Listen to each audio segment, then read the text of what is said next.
Peace and blessings, YouTube. This is the Ripper, bringing you once again another message direct. It's an honor and a privilege and a pleasure to always come before you in righteousness and truth, speaking more of this wisdom and knowledge and understanding to help us gain more knowledge and understanding and unwind the lies that have been taught and the misinformation and just a lot of the deception that we have been taught over the years. These broadcasts are specifically to just challenge greater thinking and stir greater thinking, critical thinking. And this evening I want to talk about the law of attraction, or really the science behind the law of attraction.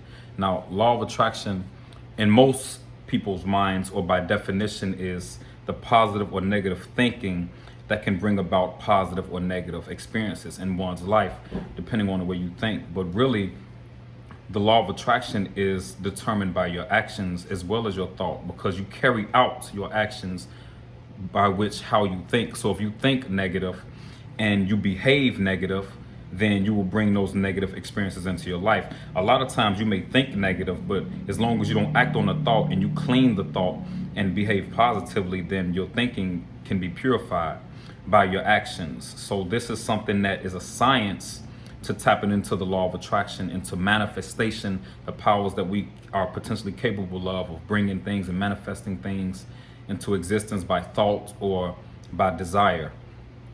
So nothing happens by osmosis or spooky, but we have to put in the work and we have to, organize and unite and do things to bring about our thoughts and manifestations. But we do have a power where we can think things into reality, speak things into reality. And that is something that as you gain experience and get older and wiser, that's something you tap into. But this evening, I wanted to discuss the law of attraction and its effects, and how the law of attraction, the law of attraction and how it actually, the effects of the law of attraction, the science behind it. So again, when we think about principles like integrity or lying or telling the truth or fornication or overcoming wicked desires, low desires, lustful desires, when you're operating out of a frequency that is on a low level, then those are the experiences you'll have. Your experiences in life is determined by your frequency or your level, the life of level that you're on in this universe. So there's levels to the universe, as there are stages to heaven, stages to powers and insight. So most of the people that we see operate on a level, the lowest level of humanity, where they don't manifest any powers. They have given their lives completely over to pleasure and to the low desires. Those are the individuals who carry out the low frequency and the negative side of law of attraction. However, when you come to the positive side of law of attraction, those are the people who have given their lives over to righteousness, truth, integrity, and just righteous code of conduct, which means overcoming wickedness and lies and the deceit, unwinding the deceit. And this takes time to unwind and unveil the truth, because so much has been told to us over the years that is not the truth, that is lies, and that keeps us subjected to this world, or the rulers of this world, to keep us subjected and powerless. Because slavery today is psychological, it's not necessarily physical. The shackles that have been placed on our minds are what we need to address to unwind and release the true powers that we are capable of. But we are shackled and bound by insecurity, fear, envy, jealousy, wickedness. These are the things, these are shackles, unseen shackles, internally, spiritually, that keep us from evolving and tapping into these great powers that God has blessed us with. This world promotes that. This world wants to see the worst of humanity. Only the strong will survive, and only the strong will overcome this wicked world. All of the temptations that we are confronted with in this society can be overcome. If you're strong enough, you can overcome all of it. If you're intelligent enough, you can overcome it. You don't have to bow to this world and this way of life and its social norms or societal norms. Another example of that would be, many would say, well, what is the truth? What is a lie? What is the truth? Because I heard one gentleman say that everyone's truth is different. Everyone's reality is different. Everyone's reality is different. That's a fact. But you cannot say that everyone's truth is different. The truth is the truth. A lie is a lie. Our perception of that truth may differ, but the truth is the truth.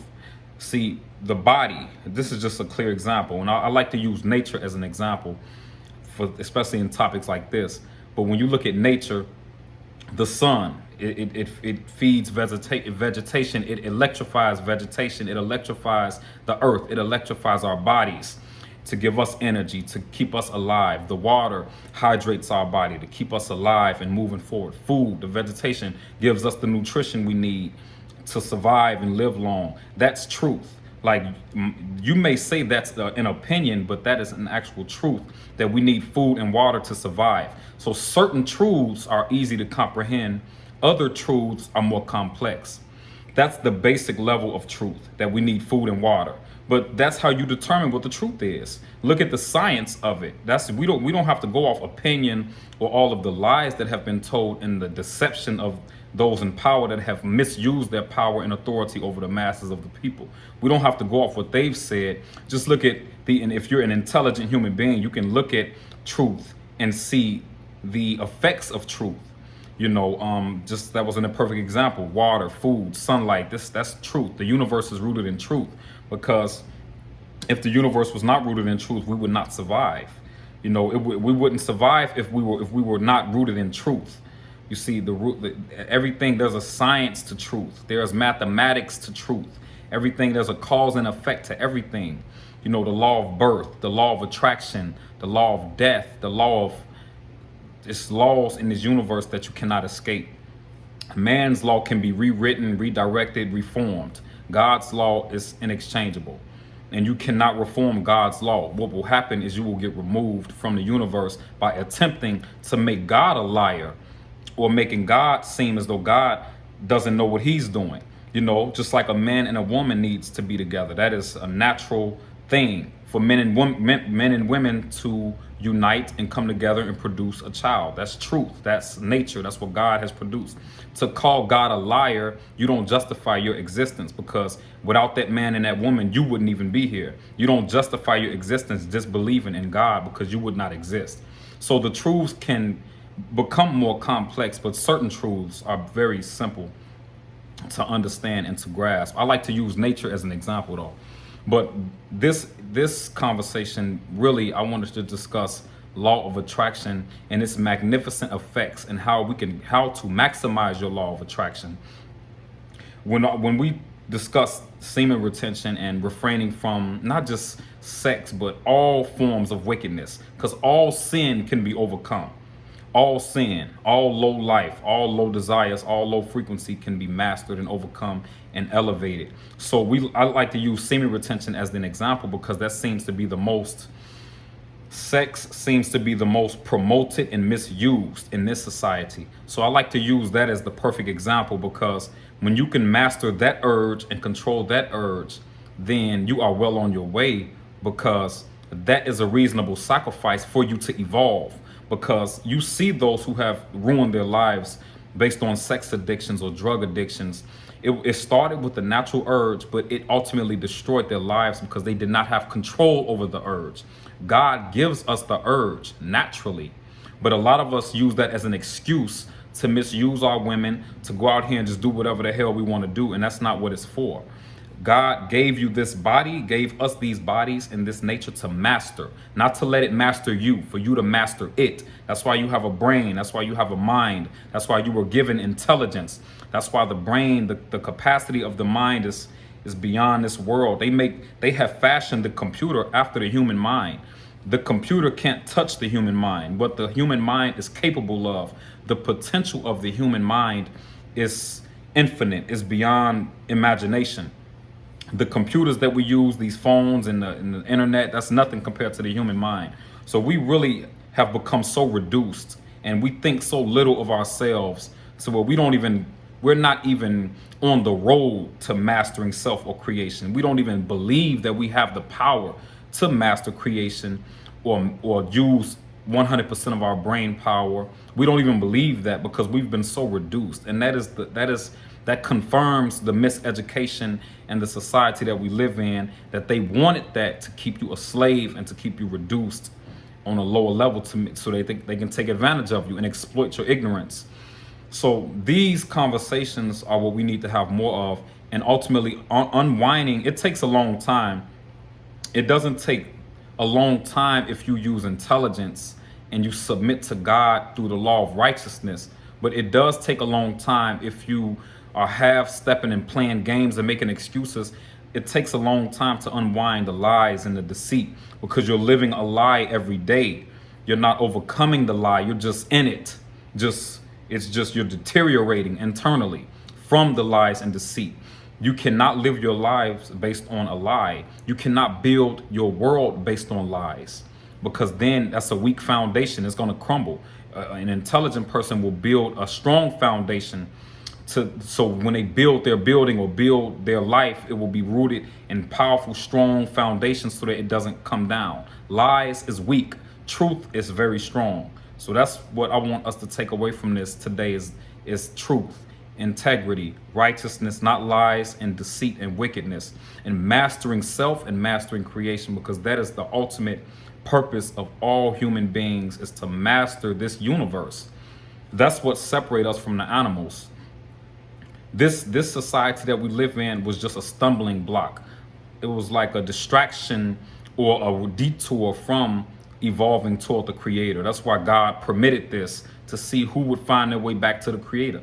He allowed us to be lost and deceived and tricked, to see, okay, my true servants will find me. If they're my servants, they'll find me and I will come to them. But if they get caught in the BS and the pleasure and the lust and all of that, then they won't find me. So God allowed Satan to come into power to deceive the masses. It had to happen. This is all about human evolution. This is all about God is the greatest of evolvers. So God knew best what to put us through to help us to evolve. And you cannot evolve unless you master self, master creation, and master what God has given us. So what this world does, it brings all of the low desires to manifestation. It makes you just lustful, greedy, materialistic, sex desired, all of that. All of those are low desires. That is what is bombarded in this society. You don't hear talks of overcoming and living according to that high frequency, tapping into the great powers that we have within us and evolving and being cultivated. You don't get those teachings in this society. All you're getting is death and debauchery and filth and disobedience to the law of nature. That's all you get in this society. So that is why the world is in the condition that it's in, because we have deviated. So now, once again, we have to unveil the lies, the deceit, the wickedness, the weaknesses, the miseducation, all of this that we've been taught and trained over the years. Now we got to unwind it. You have to be retaught. And it's not difficult. It's not difficult. This universe is filled with knowledge and wisdom. You don't need to necessarily be taught by someone else. If you just stay mindful of your environment and atmosphere, nature will teach you. It's amazing the way God got this universe set up, but you will never benefit from it if you disconnect it. These conversations and this science that we discuss is to connect us back to the source of strength, to connect us back to the source of power, which is God Himself, the Creator, the all-giving, all-powerful. And that is, when you connect to that, then you can overcome. This world is weak. You fly above this world when you really know God. When you don't know God, then you're afraid, you're insecure, you're confused. But when you know God and you submit to God, then you are confident, you're powerful, you walk with authority, you have a different energy, you have a different intelligence. Wisdom is fed to you. God feeds His servants. So this is in church, is we don't even have to talk about most religions that we have been fed, because most of that is corrupted and watered down. But ultimately, religion is rooted in science and math. Once again, it's nothing spooky about anything. It's either rooted in science or math. That's how you can determine your next move. You have to calculate it by scientific measurements or mathematic measurements, and then you grow from there. Nothing happens out of the blue. Everything is done with science and math. And this is a beautiful universe. So we just have to learn it, continue to master it, and tap into it. So thank you, YouTube family. It's always an honor and a pleasure to speak with you. Let's continue to master the law of attraction, master the laws in the universe, evolve, and continue to just grow in unity, love, and respect for one another, because the human being is the greatest, potentially the greatest manifestation of the Creator. So we need to show more respect to one another, because we have greater potential than we exercise. We have just been deprived of knowledge and truth. So when you see someone deprived of knowledge or acting less than what they should, don't judge them or talk down on them or be negative toward them. Use that as an opportunity to get to know them and uplift them, because they have greater potential than they exercise. They just have been deprived of knowledge. So let's continue to evolve each other, help each other push toward righteousness and truth. Thank you. Peace and blessings.